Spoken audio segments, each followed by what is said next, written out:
Hello and welcome to the Thursday show on the Frontline Gaming Network. My name is Paul Murphy and I'm joined this evening by Adam Camilleri. Yeah, man, happy to be here. Another wonderful Thursday show. Unfortunately, we are just a duo today. The wonderful Pajama Pants had some daddy duties to do. The beautiful baby daughter was a bit unruly this evening. We certainly understand that, and thanks for people tuning in. And we got a couple folks watching now. If you're listening to this later, thanks for listening to us later. Please don't forget to like, share, and subscribe.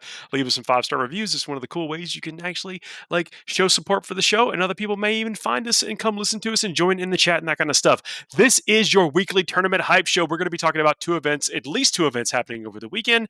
Later on this episode, we're going to dive deep into some Fuego rapido topics. If you know what you're talking about, if you know, you know. If not, hang out. We'll certainly let you know. But until then, let's talk about the events we're going to talk about. We're going to talk about the Hammer Wrath Grand Tournament and the Adelaide 40K GT down there in your neck of the woods, Adam. Yeah, man, finally some people have been allowed out down south in Australia. And in South Australia, they've got a 53-player GT in lovely Adelaide, South Australia. So, yeah, really looking forward to covering that one. Giving some love to my home country feels pretty good in these times. Oh, I can't wait to talk. Because look, I will say that the Australian meta, it's kind of its own thing, isn't it?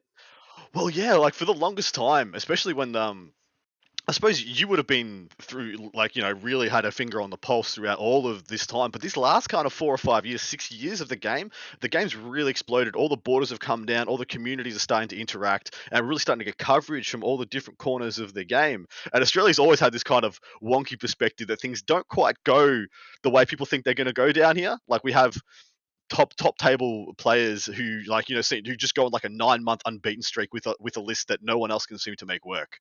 We had the Gaunt Carpet that went undefeated. Yeah, for I was about 9 to say months ago. sometimes seems like it seems like a horde type style of things, Yeah.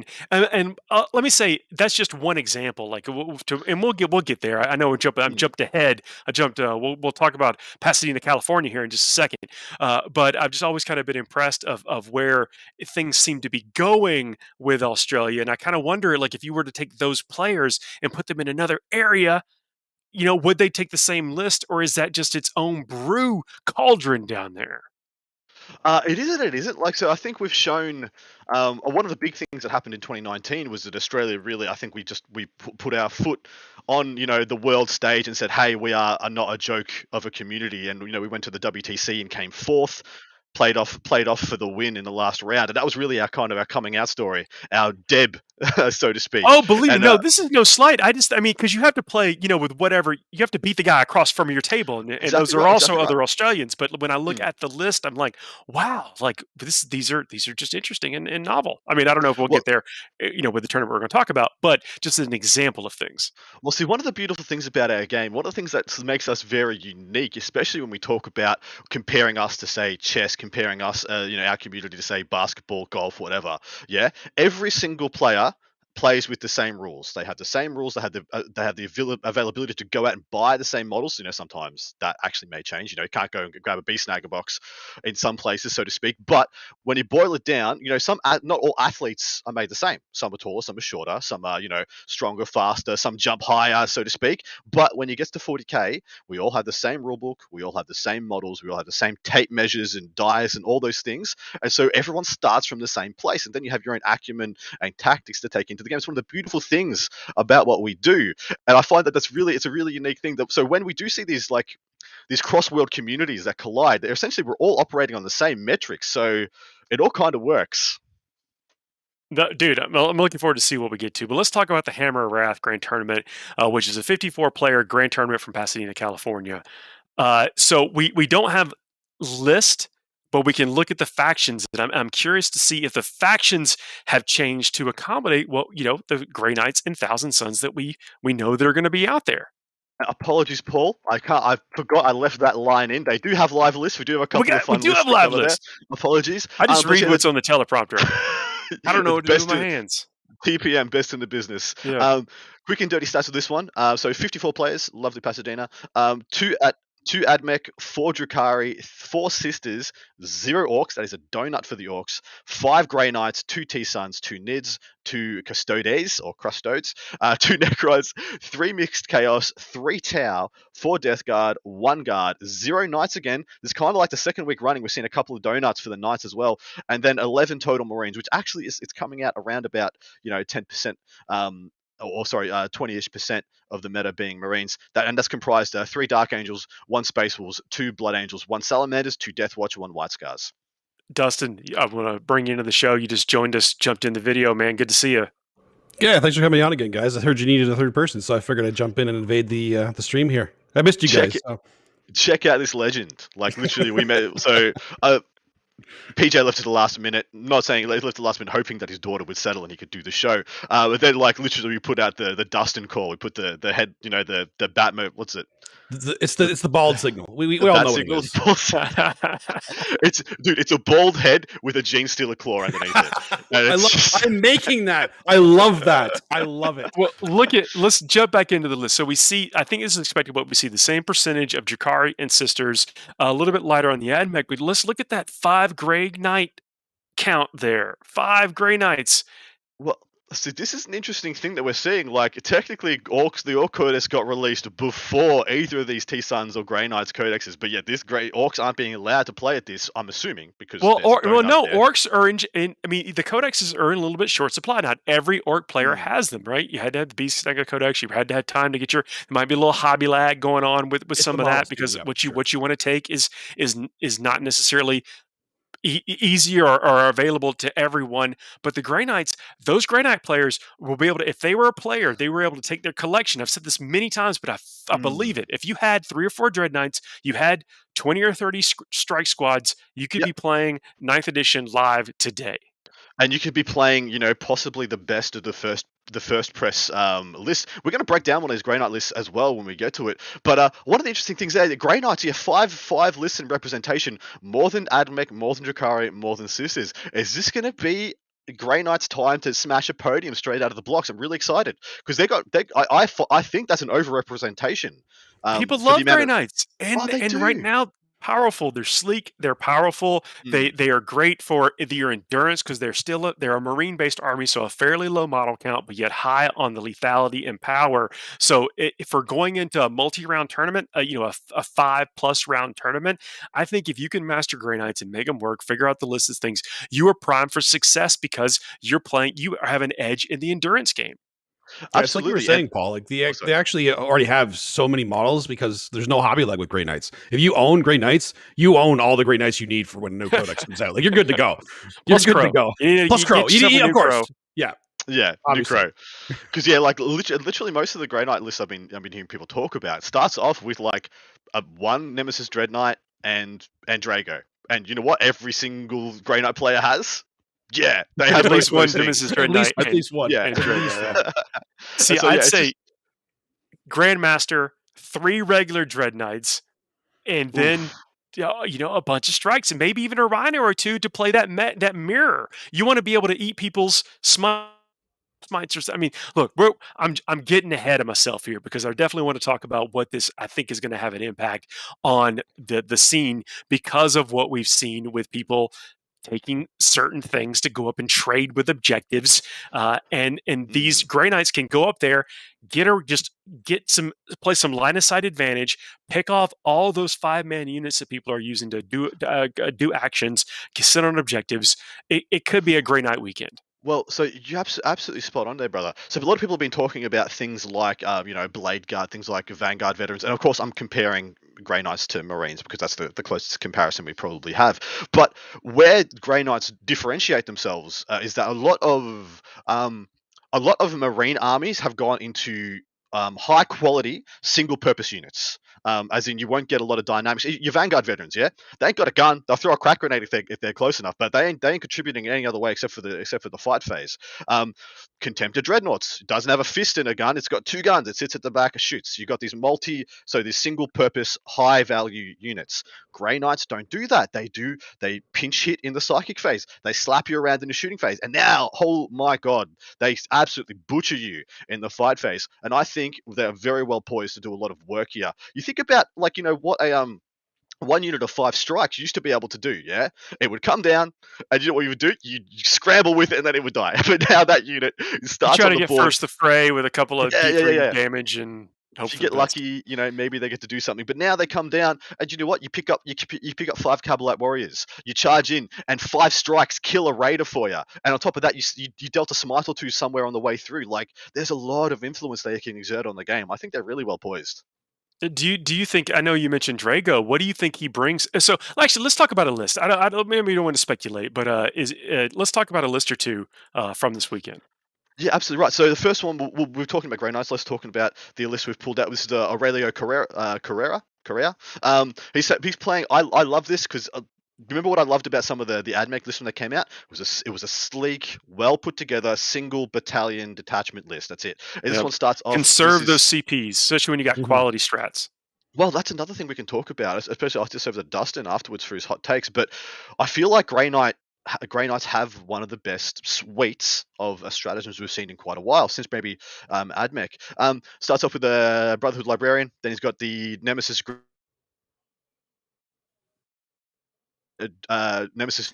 This is the one with all the jank that can beam off the board if you blink at it too hard. Then he's got Drago, 1, 2, 3, 4, 5 units of strikes. So not min troops, which was the name of the game. Don't overinvest in what was a tax unit before. Now he's got 5 units of strikes, all with 4 swords, I believe, and we'll unpack that a little in a minute. Then he's got a unit of servitors, 2 units of 5 interceptors, and 1, 2, 3 Nemesis Dread Knights, each one with a teleporter, Gatling silencer, a side cannon, and a greatsword. I love it. I think we're going to see this template, this whatever is 1,000 points plus a points of the Dread Knights and the strikes, and then once you have that core, you can out and put your own flavor in things. And I think you're gonna just with that core get yourself 3 wins in a weekend.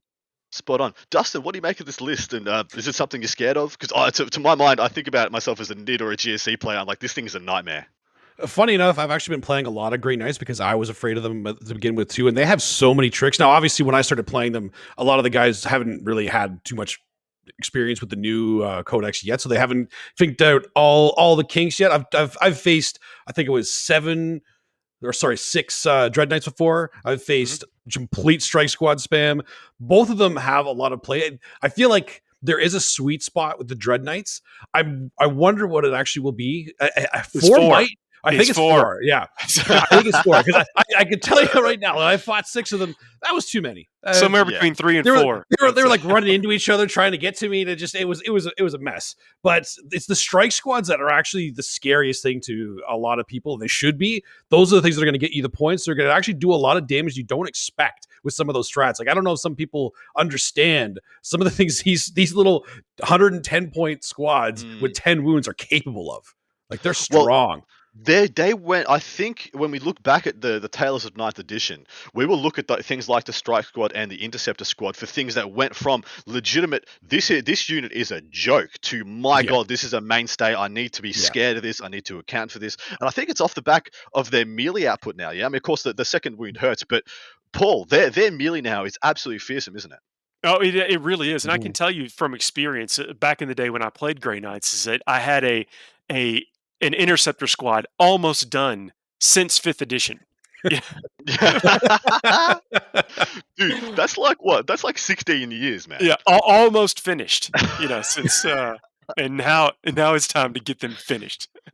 That is, now is the time. But yeah, look, I think this is a really well constructed list. I don't think this is what is going to end up being the I don't think this is the solved codex list. I think it's got the core though. I think that does that's have the core, and then that is a core in the sense of if you have these units, these linchpins in your army, then you really can start to build out and take some things that are appropriate.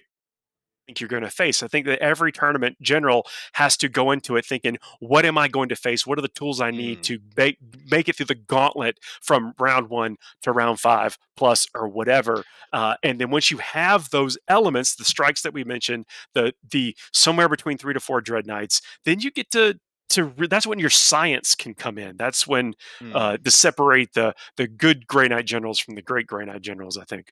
Yeah, it's Agreed. actually funny you mentioned the science of it too, because I feel like a lot of people are going to go into Grey Knight matchup thinking, all right, I'm ready to fight Marines. I've been fighting Marines since, God, since forever. This is not the same. Like, just those No. Nemesis Dread Knights will ruin your day if you're just ready to fight Marines. They're also I they're a great hobbyist army too. I Yes. just want to mention the fact Yes. that with the Dread Knights, you don't necessarily have to glue on the weapons. I mean, they really sit right on that housing with they do. just a little bit of heck. Blue tack is invisible under it. You can magnetize Mhm. if you want. You have the ability to really switch out. You can go get the 9 iron, the 3 wood, whatever Yeah. you need for what you think with with your collection. I think that's going to attract a lot of people and get some of the Grey Knight players out to these events that may Mm. have been hesitant before. I Yep. wanna bring us back to the stats a little bit here. So we're seeing the usual disparity. Usually we're seeing AdMech sitting like, for every 6 Drukhari, we're seeing like 3 to 4 AdMech. And it sits about parity here. We've got 2 AdMech, 4 Drukhari, but Sisters are now in parity with Drukhari, 4 Sisters, 4 Drukhari. And things like Necrons, Start, and Death Guard, I think are on the decline.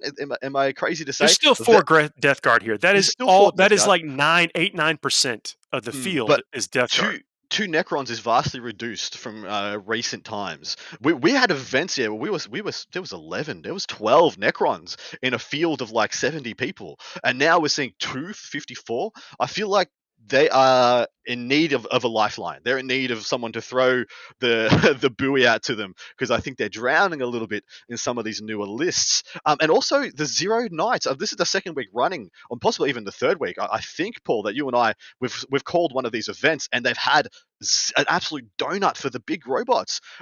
Dustin, have you got any insights into that? Do you think there's anything in particular in the meta keeping the big boys down?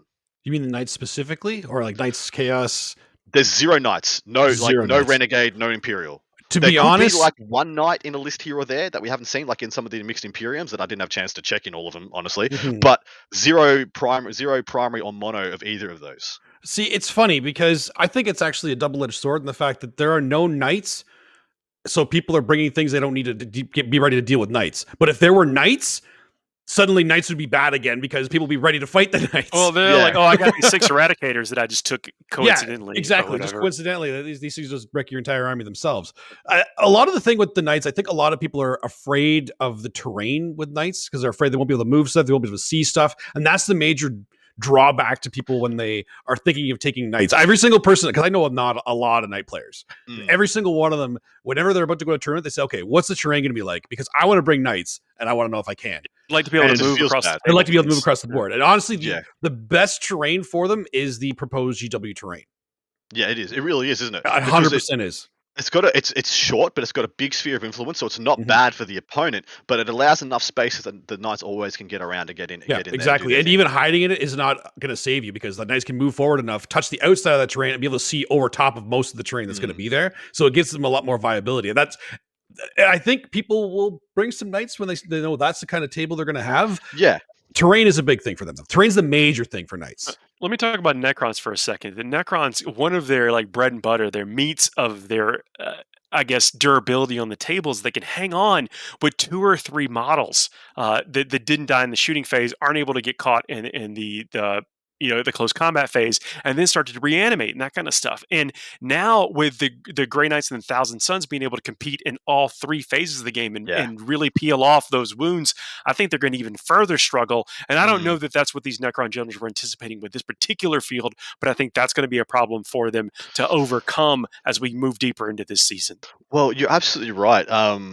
The number of phases people are being expected or demanded to play into by this meta is expanding exponentially, especially now with the inclusion of Orks, GKs, T-Suns. Because Orks, they play a half decent shooting phase if you put a lot of points into it, but they play a really dynamic movement phase and an explosive melee phase, exactly the same as Sisters to a different degree. Sisters have some very good surgical tools, things like Dominions, things like Retributors. And AdMech, AdMech is the one that plays every phase, with the exception of the Psyche phase, of course. Now, it is very hard, isn't it? It's very hard to look back and just be like, if I can't play at least 2 of these phases extremely well, can I hang? And I think that's this issue Necrons are coming up with. Their shooting is too short ranged, and then they don't play the MSU game. They don't play the movement game, the dynamic game as much. They can, relentless expansions can, clog that gap a little bit, but can only do so much when you're wielding, especially when, this is one that bothers me, you spend like almost a quarter of your points buying prerequisite tax level HQ choices.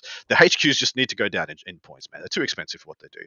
But we have one more list we're going to review from this one. This one was pulled out by Allan, so we're probably not going to do this one justice. He's probably sitting there juggling his baby, just shaking his head like, oh, they butchered that. But this one is by Christopher Powell, and this is a triple detachment chaos menagerie, I'll call it. It starts off with a patrol detachment of Iron Warriors. It's got a Lord Disco. He's got a Master of Possession in there as well, and then he's got a unit of Cultists. That's it. Then it's 2 Decimators with the Soul Burner Peptides. Then he's got another patrol. This one is of Empress Children, Dark Apostle with a Sorcerer in addition. 1 unit, 20-man unit of Noise Marines, as far as I can tell. Did Allan pull this out? No, of course he did. He's got a Chaos Contemptor with the Cyclone missiles and the two Volkite Culverins. And lastly, he has a 3rd detachment known as Patrol of Demons. It is Slanesh aligned. It starts off with Be'lakor, 1 unit of Demonettes, and 2 units of Furies. Be'lakor pulling no punches in this list. I like that. It commits to several things, but I can't appreciate this. I like he's got a little bit of a callback to several, about a year and a half, 2 years ago with the Decimators, and you've still got the Volkites, and you've got Be'lakor, and you've got all these Noise Marines. I think it really creates some degree of target confusion for almost every list that you come up against. Especially when you have very little incentives. As long as Be'lakor is more than 18 inches away, you've got very few reasons to want to shoot that guy, compared to wanting to pick up Decimators, wanting to pick up 20 Noise Marines. Nobody can allow that unit to survive intact. If you want to talk about a unit that will just go in and pick up 40 Skitarii models in a turn or more, that's the unit. They can move. This thing, they can really hug the terrain. The thing about an infantry model is an infantry model in this game basically has all the advantages. Everything that benefits something in this game typically affects infantry. And the Noise Marines have that keyword, plus these amazing guns, plus these rules, plus stratagems you can stack on them. And they're almost like your only conduit, your only funnel for all your command points. You can you can invest in these Noise Marines. And if you get the right advantage, you come out you come out through a building or whatever, through some obscuring terrain, and just lay waste. Well, dude, spot on. And the thing is, a lot of people don't remember that Empress Children have a redeploy stratagem. And so those guys are going to deploy where you have no chance of interacting with them. And then if he goes first, well, woe behold you if you're out in the open and a bit cocky, because he's going to be right on the line with those guys. They're going to move up, maybe warp time, and then just going to blitz your entire front line. And what that does is what I love. It just... When you're playing into an MSU meta, Noise Marines just feel really good. They feel really good for when they double shoot, because they can just pick up so many little 5-mans. Essentially every one of your little 5-mans, I'm just going to go up, touch this midboard objective. Yep. It's just going to be gone. They're just going to get picked up. And especially if they need to pop to the 2 damage for things like, Cerberus Raiders, things like Sikaran chassis as well. I think they're phenomenal. Let me say what's up to some folks in the chat. Really, thanks for checking in. Kara Quinn, Aloysius, what's up? Crypt Shadow. I'm sure I'm missing some, but thanks a lot for checking in the chat, and thanks to keep the comments coming. Really appreciate it. Fair, and thank you so much for joining us, guys. I do like the techies built in here too. So he's got the Dark Apostle and the Sorcerer, who are going to, play double duty, either buffing up the Noise Marines or the Contemptors. And he's also got the Master of Possession in there with Cursed Earth to give the Decimators the 4+ invuln, in addition to probably the Lord Disco as well. So I was going to ask, what's the maximization of that with that small? I mean, granted, you can create like a little castle essentially, where if you find yourself having to move up, I guess in a defensive position, not having everybody spread out and do their own thing. Well, exactly right. I really like. So when you look at this army, in my mind, I'd be like, I can get aggressive into this. I can push onto this. It's all pretty much shooting, and the Noise Marines don't have any rend in combat. Realistically, they can play some CP to get it on 6s or whatever. But that's where the Lord Disco comes in. He just plays linebacker for that whole army. He just runs up and down the line wherever he needs to be. Oh, cool! You put some blade guard into me, bang, Lord Disco goes in there. Oh, you put such and such into me, bang, this takes care of it. I really like the addition of the Lord Disco in there because I feel like it adds that deterrent to just wanting to shoot Repentia in, shoot units in, and just try and trade up every time. I've been asked a lot, like, what do I think about vehicles in this edition? Like, are vehicles valid? Are they, can you? And one of the things that I think about is when things are like coincidentally a vehicle, like a Dreadnought is a vehicle. The Iron Striders are vehicles or whatever. You know what Lord Discordant kills? Vehicles really well. Oh, yeah. And do you know what else was the other one who's going to be doing that? Bellicor. So you got Lord Disco and a Bellicor just patrolling up and down your line, being like, you know what, you really don't want to come here. Look, I'm not going to shoot Bellicor into you on the assumption that you don't shoot stuff into me, and we're just going to have a happy little no man's land in the middle. These Noise Marines are going to dominate. I like the list. I think it's good. Does it have what it takes? I love it. Yeah, what does it have? Does it have what it takes to get the objectives? Can it trade into things, or is this one of those lists that people can always trade up into because of the point values? Look, Dustin, sorry, go ahead. See, I want to go on record saying I love Noise Marines. I think they're an awesome unit. They do so much damage, and they're very necessary in the current meta. Being one wound and the amount of points they actually are, it is so hard to get that value. That's why you'll see them a lot of the time being in like a 10 or I think 12 man because they can go into Dreadclaw. So then they can pop down. So and you get guarantee their one round of exactly. So you guarantee it. When they're 20 men, they will delete something for sure, but you'll have a bit more trouble getting to the target you want to get to. That's why I like the 20 man is awesome and it will delete everything it can. But the thing is, I think a 10 to 12 man can still do that. Well, so this is where me and Allan diverge because Allan just looks at the offensive output and was just like, "Oh, everything I need, baby." And I look at them defensively, and I'm like, "Yeah, that's where my lot. mind goes too." You and I are on the same wavelength there. well, let's think about it. So, what is more win, right? This, like you just mentioned, like could you get by with fewer of them, and at what point are you in the more win category? Like you've doubled down on your gimmick, and you already have enough to do everything that you planned. And so, how many are if there are any? Do you believe there are any points that are then wasted, or could you divert those shots into different places, and it's worth keeping them together so they're the conduit for the stratagems?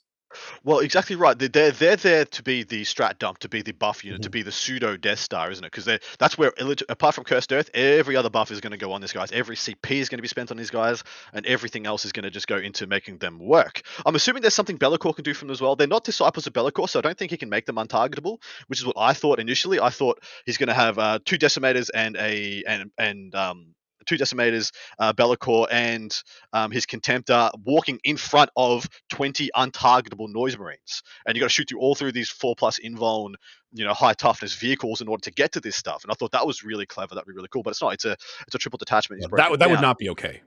That would not. Well, that would not be okay. Yeah. He's got to go through a lot of hoops to make that work, especially with the marks and stuff to try and get that thing. So maybe this is a second. Maybe this is a second version. He needs a third or fourth version to get where I thought. Because if you can do that, and if you're good enough to make that work, holy crap, that's a lot of power. My problem with that 20-man Noise Marine unit, it's like one unit of Repentia away that can charge without getting overwatched from just being deleted. Yeah, like one unit 8 Repentia just goes in, kills the whole thing, and your whole play is just non-existent. When does their rule trigger? Like, is it when the individual model is removed? Well, so that's the weird interaction with the slow dice. So the Repentia model, the Repentia unit would come in, they would roll all their dice and get to decide whether they want to slow roll or not their wound rolls, and then every single wound roll that goes through would result in one. But I think it's at the end of the phase, at the end of that combat. Yeah, I think you're models right. Models that have been removed get to activate. Because if they were able to interject, that would actually be pretty cool. That would actually be really cool. I'm just it's the honest question. It's been a while since I've had that mental exercise of seeing how that would play out. If you do, though, make sure you got a chest clock there. Yeah, for that. Yeah, that would get pretty long-winded at that point. And I think that's the big thing too, though. With Noise Marines, you can wipe out a 20-man squad with like a couple of Repentia. Yeah. But at the same time, 420 points of Noise Marines, can they actually make back their points with just one round of shooting? I think it actually takes two turns a lot of the time. This will be a good. So we're going to start putting in discussion points into our show now, guys. We're going to cover the two largest or the most influential or stacked events, depending on how their metrics are watered down. We're going to cover two of those events for the weekend, and then we're going to talk about a meta relevant topic for 5 or 10 minutes following both of those. And that's a good one for it.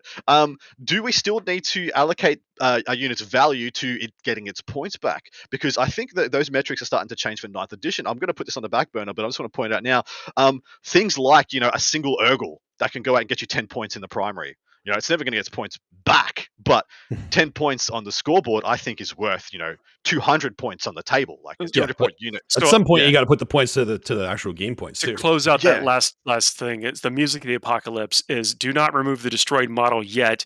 After the attacking unit has finished making all its attacks, the destroyed model can shoot with one of its ranged weapons as if it were your shooting phase.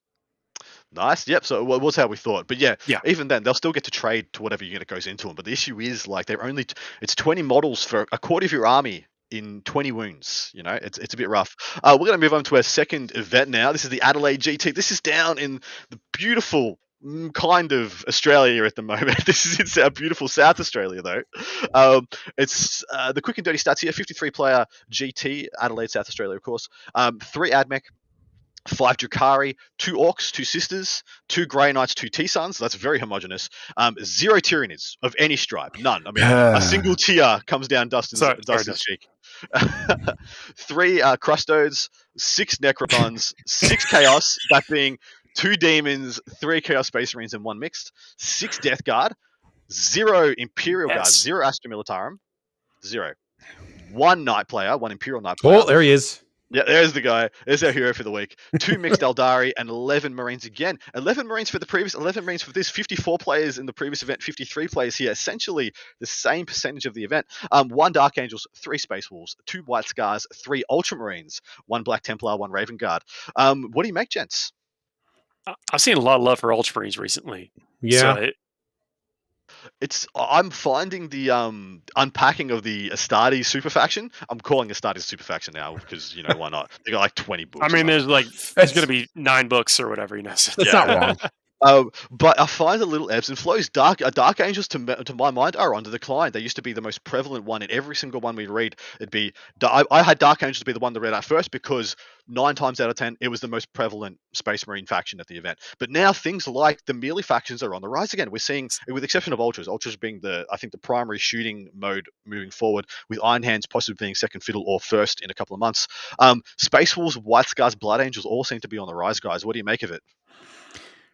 I love all the Marine factions because I feel like all the Marine factions have the tools to fight any meta. And it's just a matter of the Marine players figuring out exactly what they need to bring, what they need to tool into their kit to be ready to fight what the current meta is, which right now looks like it's going to be a lot of Grey Knights. I think Thousand Sons are going to take a lot longer because I've played a lot of them too. They're such a complicated army right now. It's going to take a while for those Thousand Sun players to really, really figure out exactly what to be doing. Max those Kabbalistic ritual points.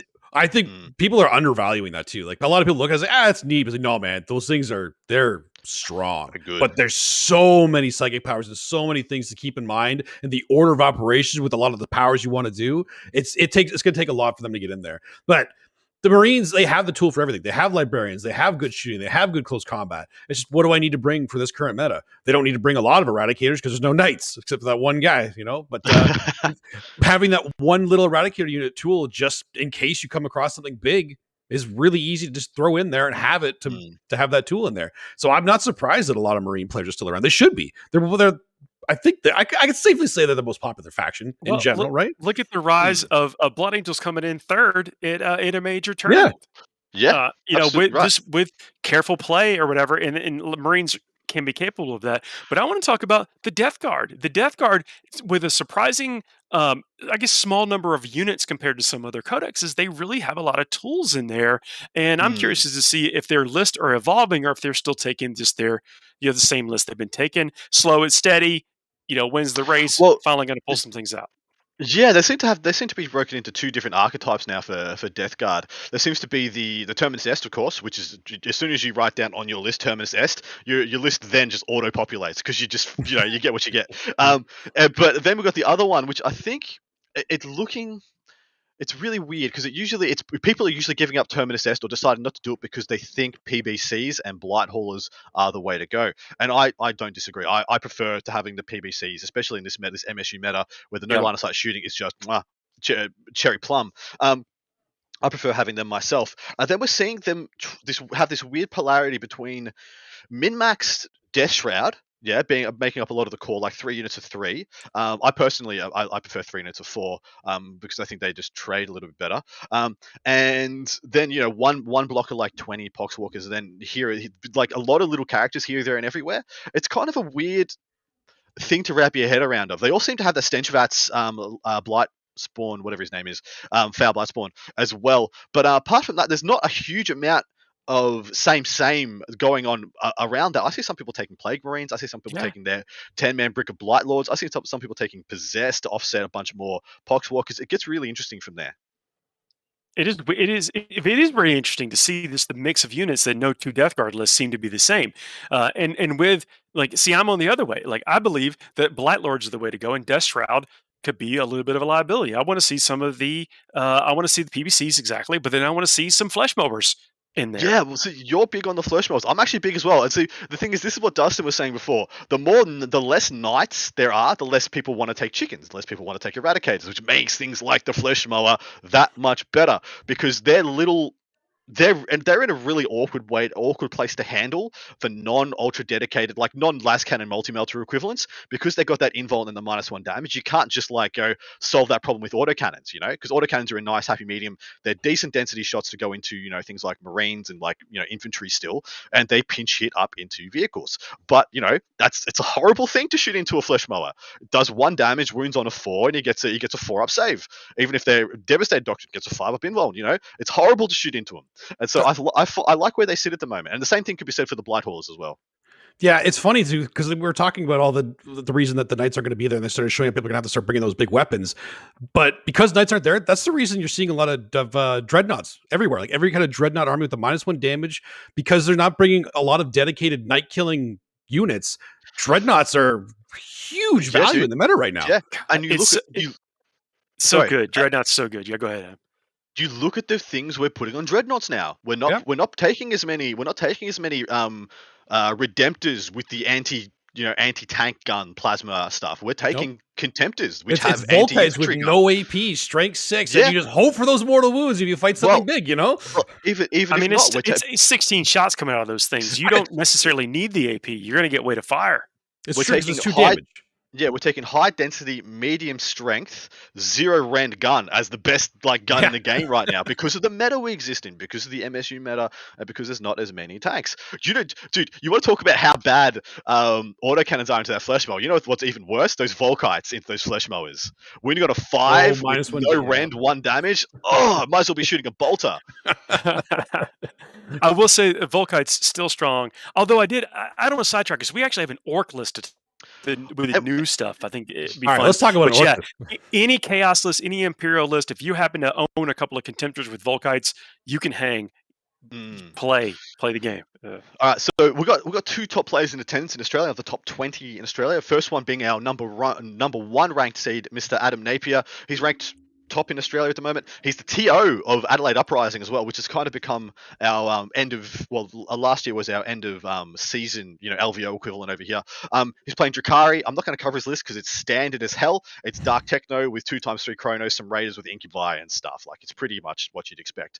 And then next we have Josh Engel, whatever, ranked 13 in Australia. He's also playing Drakari, but this one is more of a mobile MSU one. 2 units of Treeborn, unit of Blood Brides, 3 units of Incubi, all in Raiders. And so he's playing a bit more of a traditional one, hasn't teched into the Dark Techno as much, but he's playing, ticked up models. And so those are the 2 top players in attendance there. We're not going to cover either of them because we've done Gellard, and none of these lists are really changing the mold just yet. Well, but the one we are going to talk about first off, this is the team list. Is if you can't beat the meta, you beat the meta, and there's no shame in taking these things, right? I mean, they perform consistently. It's they're winners and good pilots. do your thing, right? But I am definitely more interested in talking about the folks that are a little bit more counter to that, trying to get Well, in there and mix it up and know what they have to go through and see if they got what it takes to do it. dude, we're still in like the first rolling weeks of Orks being available. This is literally the first week GK and T-Suns are available. I'm not going to tell you about the same stuff you've been seeing. We ain't go. You can go back and look at the same stuff we would have said about this list, 2 months ago, and not much has changed. But I'm here to tell you about a good friend of mine. His name's Ash Cross from Naracourt. He's one of the TOs for a wonderful long-running event called Terracon. And he's playing T-Suns, and he's pretty much a T-Suns aficionado, like a faction specialist. Oh, so he's ready, primed and ready to go. Oh, dude, I really wanted to see what he was taking for his first Yeah. list, and I wasn't let down. Starts off with a battalion. This one is Call to Duplicity, which in my mind is the go. He's got Armin. Duplicity, really, over time. Well, he's got time as well, brother. Okay, well, I'm just saying, you said it's the way to go. I was just curious. It's the combo. Duplicity times the combo. I'm calling that right now. Yeah, I think the core of Duplicity is good because it gives you the flex and the tech, and then time opens up the playbook for you. But we'll go into it a bit more. So Armin, Infernal Master. He's got a T-Suns Demon Prince. Has he got wings? I don't think he's got wings. No, he does have wings. He's got a unit of 10 rubrics with Soul Burners, with the Soul Reaper cannon, sorry. And then he's got a unit of 5 rubrics, this one with a single Soul Reaper, a unit of 20 cultists. Cult of Duplicity comes into play. A single Chaos Deredeo Dread. Now, I don't think this is very good, but I know Ash loves it. This has the Boreas air defense missiles. If you're looking at 1-for-1, it's better than a Contemptor. The only thing it doesn't have going for it is the fact that it's like 50, 60 more points. Yeah, exactly right. So it's quite a bit more durable for those points. But you're right. If you can justify the points, if you have that gap and you're looking at one way or the other, I think it's the way to go. Well, there's a strat for T-Suns that I think makes this guy absolutely premium, and we'll talk about it in a minute. But yes, he has that. He's got the air defense missiles and a twin heavy bolter in the chest, and then of course the Volkite Falconet battery. And then he has his unit of 10 Scarab Occult Termies with 2 Soul Reapers and 2 missile racks, so pretty much taking as much as you can take on that unit. Then he has his patrol detachment. This one is Cult of Time. It has an Exalted Sork, another Exalted Sork, a unit of 5 Rubiks with a Soul Reaper, a unit of 10 Cultists, and that is it. So breaking that down, do the math on what he's got for his Cabal points. 21, I believe. Yeah. Yeah, that's astounding, right? Because you spend 9, you can burn 9 of those to push +2 after you've made a roll on a psychic test. So you need those extra mortals for a super smite? Well, just get close. You're going to have it. And, you got like guys like Armin who have a re-roll psychic tests. So you could, fish for those super smites, fish for those break points on some of these ones that get better. Because a lot of I really like this about fantasy, when fantasy was a big thing. All your spells usually had another break point. If you chose to go for another level of it, you could try and roll a higher dice. And a lot of the ones for T-Suns just get that. Like if you just roll better, I think it's a 9+ on one of them. Instead of getting 6s from mortals, it's 5s, etc., etc. And but I love this. 21 feels pretty good to me. I think 18 is the minimum you want to go for. I'm talking about 16, 18. People are saying is the min you want to have, but people are pushing 20s. I've had people talking about 26, 28, and I think those are pretty crazy. What I do like here, it's hard to do, and I think it's a bit too much into the Magnus hero hammer. A couple times, you'd be right there. Oh yeah, no problem. Just ignore the rule of 3 or Magnus being a unique character. Just take 3 Magnuses. No, you can't do that. Don't do that. Don't do that. But there are some things that I really like about this. I really like that he has 3 units of essentially what I'm calling the min-max rubrics. 2 units of just 5 mans with a Soul Reaper. I love that unit. I think it's extremely durable for the points. It does a lot of damage. It still gets a smite, and it contributes to your Cabal points as well. And of course, all these guys, everything that can take an Icon of Flame is, so you're getting 2 out of those units instead of 1. And I think the Soul Reaper cannon is a phenomenally good profile weapon. That's the 5-shot. Yeah. Was it strength? Is it strength 6? Strength 6, -3, 1 damage, 5 shots heavy. And it has a strat to double its shots against a unit of 11 or more. So it's a horde clear too. It's phenomenal. It's phenomenally good. Pretty good. You talk about that on the Scarab Occult unit. He's got the 10-man. He's got he's got 2. What I'm going to say. He's got 2 jank dump units. So he's Cult of Duplicity. He's got a 10-man rubric unit, and he's got the 20-man cultist that he's going to be able to really manipulate and put them exactly where he needs them turn 1. And then he's got his CP dumps, and that being in the Scarab Occult and the Deredeo. Now, do you guys know about some of the strats you can slot on these guys? Of course, you just mentioned the double shoot for the Soul Reapers, which when you have 2 of them, and you got essentially 20 shots on the double shoot, oh no, they can just they can just clear like a side of the board. It's just like, I see all that stuff over there. I don't want to see it anymore. Here's some CP. Those Scarab, the 10-man brick of Scarab Occult Terminators can do so much. They can get +1 to wound. It's 2 CP now, not 1, guys. Sorry, but it is 2 CP. It's still +1 to wound is worth it. Get another CP to every bolter, I think, or whatever their gun is called, gets another shot, and they can double shoot with Soul Rippers if the unit is 11 or more. So they are deleting units. They are and they are scary in close combat. They're -3, 2 damage now. Like they're dangerous, and they're so durable. They have their 3 wounds finally, so they're so durable too. And like you said, they're duplicity, so they can fly around. I like the Terminator brick to be in time, because you can actually manage to bring back 1 or 2 a turn. Yeah, you can res them. And when you're resing a 40-point model, like Marines can speak to this. It feels good. It feels good. It feels really good. And you can still take the relic to give them like a one-time redeploy without having to worry about the casting. The only thing, and I've been playing some Duplicity too. I've been playing against it. I've been trying it out. Duplicity is very strong, but casting on an 8, even though you're +1, you need that 7. It's rough. So when you actually need that redeployed to get your points or get something in the right spot and it fails, like you have to save Cabal points for that Duplicity thing. And I think there are a lot more important powers and other things you want to use the points on when need be, if you can. What I like it is done here. So Duplicity, the Scarab Occults being in Duplicity, that means you do get to deploy them on the board and then chuck them back into reserve if you're in a bad matchup and you're going second. What I do like, there's a 1 CP strat, or is it a 2 CP strat, to give something a rend 1 on its heavy weapons. Is that correct? Because I remember that people were saying about using that on the Volkite Contemptors, which is what I think he's doing with this Dreadnought. I think with this Dread is just going to be this Derrideo. I'm not sure if it's core locked though. I might have to check if that strat's core locked. But if you can use it on that Derrideo, man, that thing just goes up a lot in efficiencies, doesn't it? I think that's a relic that you're thinking of. That might be a relic. Could very well be. It was a very deep book. But anyway, why did you say Cult of Time there, Paul? Why did you think Cult of Time was the way to go?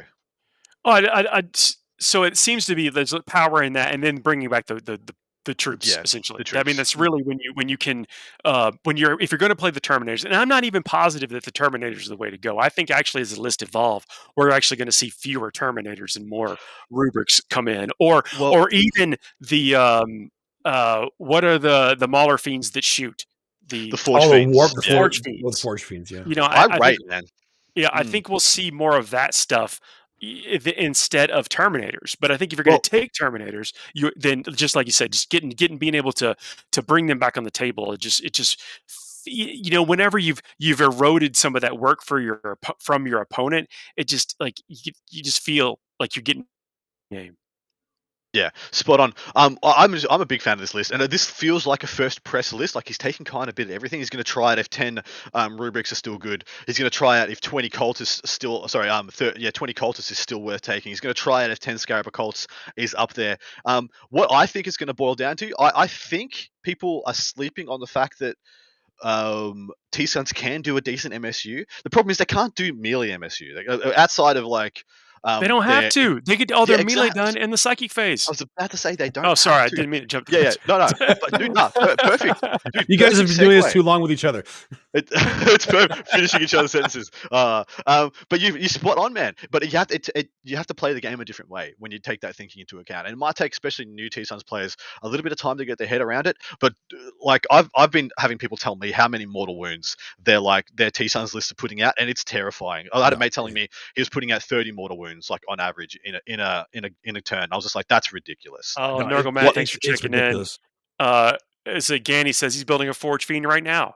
Nice. And dude, that's what I think it might turn into. I would be really happy to see like 3 units of Chaos Spawn, 6 units of 5 rubrics with an Icon and a Soul Reaper in each one, and then like 3 or 4 of your own combination of Contemptors and Forge Fiends to hold down the backfield, and then Hero Hammer the Bojangles out of that thing. I actually really like 1 small unit of Scarab Occults. I wish you could take them in 3-mans like you could take Deshroud, because they have that bodyguard stratagem, and so they become having one of them just anchoring the middle of your line, being that easy. Like if let's say your opponent comes in on your left flank really hard, you got a bunch of characters there, you lose one or two, you got like three more there. You just need to be able to. You can't get anything in front of them to close off the shooting. They've killed your screen. You move and advance them all back to the bodyguard screen, and then you don't have to make it next to them or behind them. Just have to get within 3 inches. So you got the move and advance out from the scarabs, and the move and advanced, and you just get a bit of insulation there for things when they go wrong. I feel like they're a get out of jail free card, so to speak. I really like the scarabs. I like they the love the hero hammer concept. Sorry, Dustin, is it because the orcs are just going to go over there and basically crump those. It's, sorry, Dustin, what were you saying? Oh, I was just saying, I actually love the 10-man brick of the scarabs because of all the strats you can put on, the damage they actually output, and they're so durable. And that's why I actually like them in time too, like I said. So they can sit on objectives. They're obsec. That's another thing that we got to point out too. Oh, fair point. Yeah. That's also an important thing to remember. Here's a really interesting thing to say, and yeah, well, this is a similar thing that I've said about a lot of different of these other resource mechanics that are chucked into books. The Cabal points are essentially all the CP you would have used on your psychic phase. Yep. You now can use the Cabal points instead, which means you have a huge amount of CP left to use in your shooting phase, in your fight phase, in your movement phase. And I think that's why I like a 10-man. If you find yourself you're playing a game, you're like, why have I got 8 CP left at the end of the game? I love that line. I love the way you're thinking there. That is exactly right. And it just, you just get it. You just get it. They're just getting it. So why not put some stuff in there to make use of those resources that you already have, and it's like really got to think about min-maxing like the Cabal points and the homogeneity of the Cabal points with your CP and making them work together rather than just saying they're two separate pools. They're the same thing if you want to think about them like that. We're running out of time. I do want this. We are running just like super low on time, but there is these are some great lists and some really cool things to think about. And I would like for us to maybe come with some analysis or let people know in the chat. What do you think? We talk about the burn rate of things like CP and other resources. Like, what is the burn rate of Cabal points, and how many do you actually need? We're thinking just more is better, but what is the actual efficient number that you should be shooting for? Because once you have that nailed down, you then get to play with the rest of your list.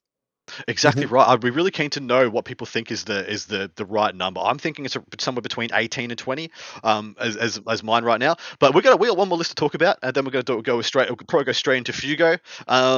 Mark Caruana is playing Orks, and we're going to just talk about his list because we want to see what Orks are looking like right now. He's got an outright attachment. This one starts off with Freebooters, which I think's cool as hell. He has a Knob on Smasher Squig with Headwhopper's Kill Chopper, which means he is a boss in combat. And then he has a Beast boss on Squigosaur, Beast Hide Mantle, so he's semi-unkillable when he wants to be. Unit of 10 boys is what it is. He's been upgraded to Truck Boys. Unit of 5 Commandos. A bunch of Mega Track Scrap Jets, 3 of them, in one with a double, one with a single squad. 2 single Ruckatuck Squig Buggies, neither with the Nitro, which we're going to talk about. 2 units of 3 Squig Hod Boys. A unit of 3 Mech Guns, which are also custom Mega Cannons. 2 Dakka Jets. Choice. Yeah, there's a lot to unpack here. 2 Dakka Jets, a truck, of course, for his Truck Boys, and then he goes into a patrol of Freebooters, Death Killer War Trike, another unit of Truck Boys, 2 units of 5 Storm Boys, and a Waz Bomb Blaster Jet with another truck. I'm going to say there's a lot of toys over boys being taken in this one, yeah? This is a crowded board. Think of the profiles, like the physics profiles of some of these models. This guy strikes me as somebody who knows how to use that in the movement phase. Well, there's a lot of stuff, man. I just reeling that down. It felt like a Jakari book. It felt like a sister's read. It just feels like you're just able to pack in so much stuff. And when I read out a list like this, I can just be like, I think this list is good just because it has things. It has opportunities. It has things it can do every game. I do want to know why he hasn't got Nitro on the Rocket Trucks though. Has anybody got any ideas why he wouldn't go for that? Yeah, I'm actually looking around to see if he uses it somewhere else or something, but maybe he just forgot it because there's no reason not to. Well, aside from points, but I was about to say he wanted to put in that last scrap jet or whatever. His points got to come from somewhere. It must be where the points just came from somewhere. Exactly. I guess he just get rid of the plus one. He was like, I don't need it. I'll just roll 5s and 6s. One thing I adore here is Freebooters Dakka Jets. Putting it out there right now, guys. 120 points for a Freebooters Dakka Jet. When the word Dakka should just be in bold, underlined twice, and like 3 times the size in font as everything else, because they blitz, they put out so many shots. I think they're really good. They make very good use of the Freebooters with the +1 to hit and stuff like that. I love this mix of old and new. Like I mean, Yeah. there's like a toys over boys, but it's like this. It's a blend of some traditional orc stuff that we've seen in the previous edition. Now we see some of the Beastnaga stuff, and I like the hard hitting things. It's like he really leaned into some of the more premium stuff from the Beastnaga release or the new orc release, and that's still that. The freebooters, like we're talking about freebooters in a competitive setting, that doesn't I happen all know. the time. It's sick. And just the sheer number of different guns and profiles, he got tools for every occasion. Exactly right. And so he's got so many of these little things like this is why I thought if you're taking freebooters, the nitros made a lot of sense to me, because the nitro is very good picking up that first kill for you. That okay, cool. He's got 5 witches on a back objective, 5 cabalites on a back objective. Cool. This one swig bug, he picks up those guys, +1 to hit for everything else in my army. It just gets activated. It's a very good activator.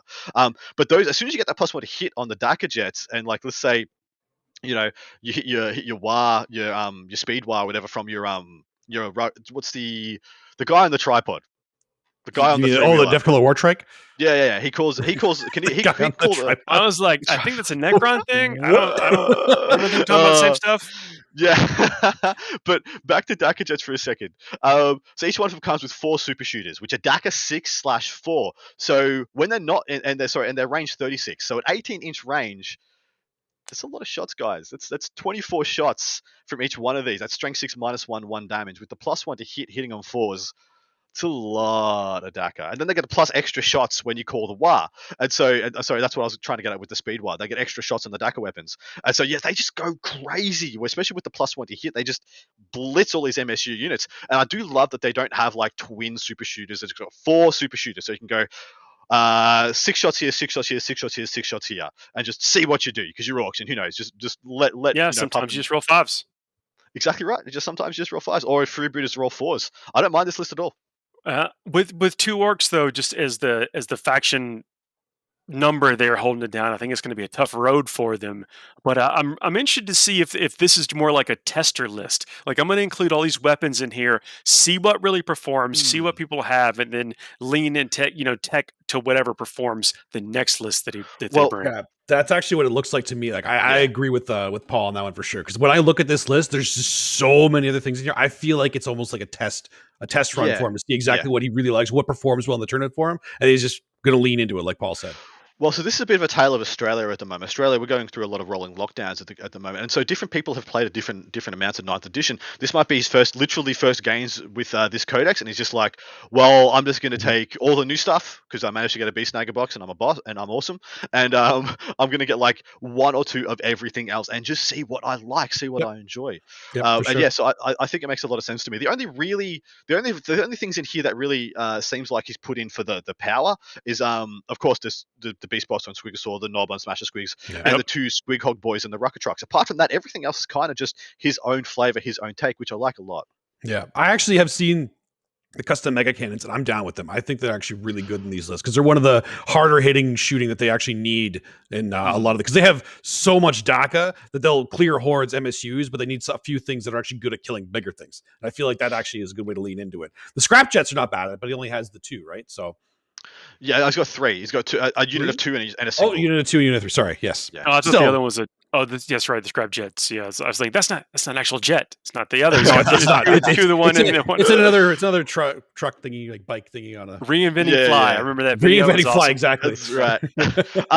But gents, that probably brings us to the end of the review section of this. You want to jump straight into Fuego? We got to Fuego rapido. We got to do this. We might even go rapid. Look, thanks for everybody hanging in. This is about an hour-long show where we talk about the hype for the tournaments coming up. We diagnose some lists. I don't know if we picked winners, right? So maybe we'll do that at the very end of the show, or we'll look back. Next episode, we'll look back and see if we kind of thought we knew. We could. I'm going to pick a Grey Knight on the podium for the first event we reviewed. What was it called? Yep, I'm going Grey Knights too. There are 5 Grey Knights. That's a strong bet. Yep. That's 10% of the field, 10-ish% of the field. I think they've got that. They've that freshness, that newness, a little bit that people might have to adjust for, and I think it's going to catch people out of position with those smites. And so it's really the Grey Knight players' event to lose, if you ask me. So that's a solid pick. it's an injection of a brand new playstyle into this meta, isn't it? We haven't had to really account for any psychic powerhouses yet, and so this will be a really good pivoting point to see how people adapt. If I was going to pick a winner for the Adelaide GT, I'm picking Drakari. 5 Drakari, 2 of which have been played by the top players in the country at the moment, so you can't go wrong there. I'm going with that one night list. That's- Wolfreeze Carl, that's I've got one. I'm going to unveil it soon.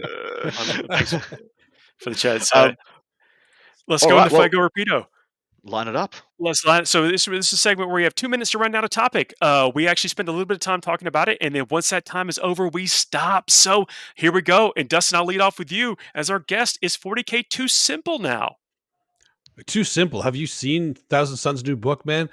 Like before that happened, I say sure. It might have felt a little simple to a lot of people, but there's actually so many intricacies, so many little things to each army that only faction experts will actually figure out. And actually, even the secondaries of the game, like before I go to a tournament, every single thing I do, whenever I make a list, I will go through every single mission, every single map, and I will see what secondaries can I take if I can't take anything based on my opponent.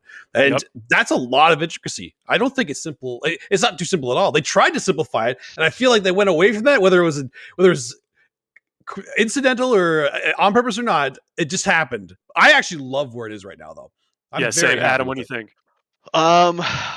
I find playing the mission, playing the game when I get to the table to be quite straightforward, quite simple, and a little bit too simple for my tastes compared to what I used to love about 6th and 7th edition. I found like writing lists, end of 7th, not taken into account, but especially 5th edition, 6th edition, 7th, writing lists was relatively simple, and playing the game was where the complexity was. And I feel like that's been flipped on its head.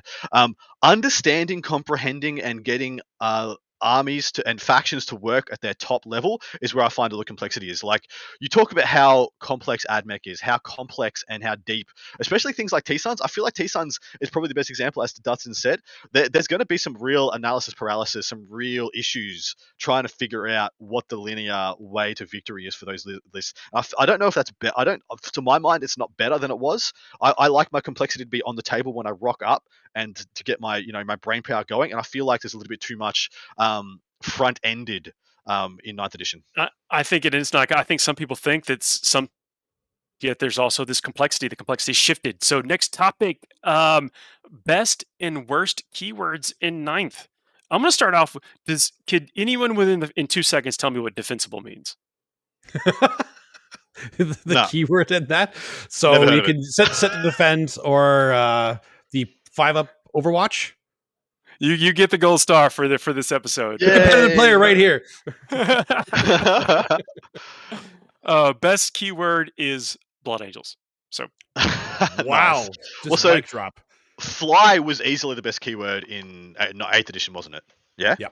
Hands down, there was no real competition. What do you reckon is the best one in 9th, Dustin? Infantry, hands down. Not even a competition.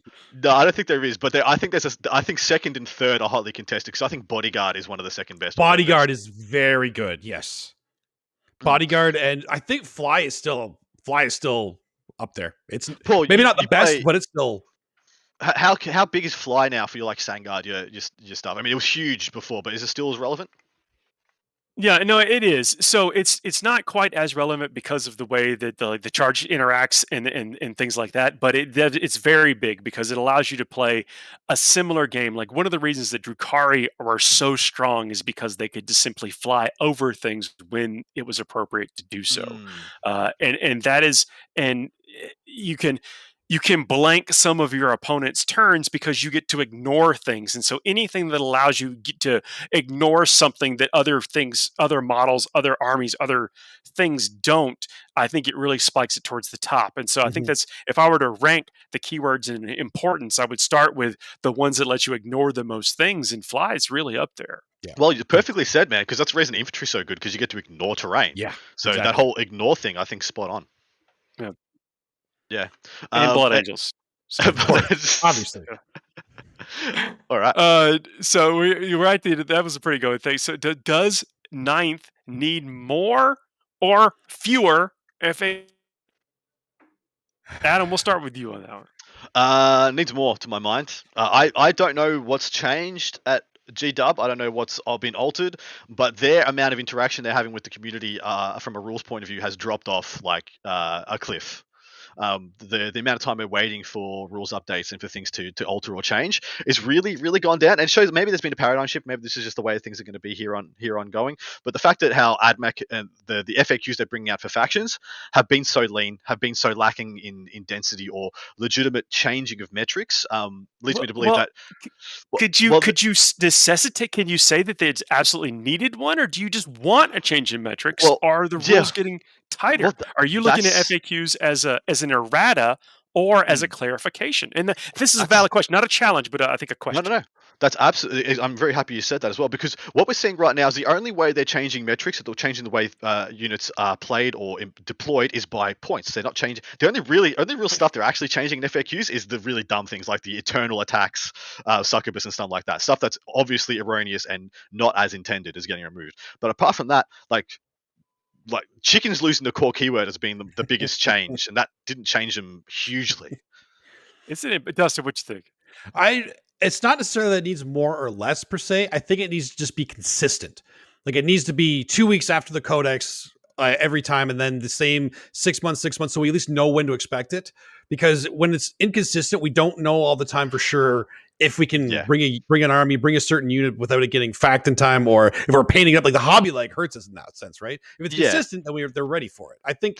Well, we're still waiting on a Sisters FAQ, aren't we? Yes. Yeah. Yes. And we're going to be waiting a long time for an Orc FAQ because we have to wait for the Codex. Codex are out. Okay, here we go. Next topic. Worst ally in the 40K universe. And this is interesting. Do you mean like worst caliber of ally? That's worst my question too. People that have allied together? What's the worst buddy cop?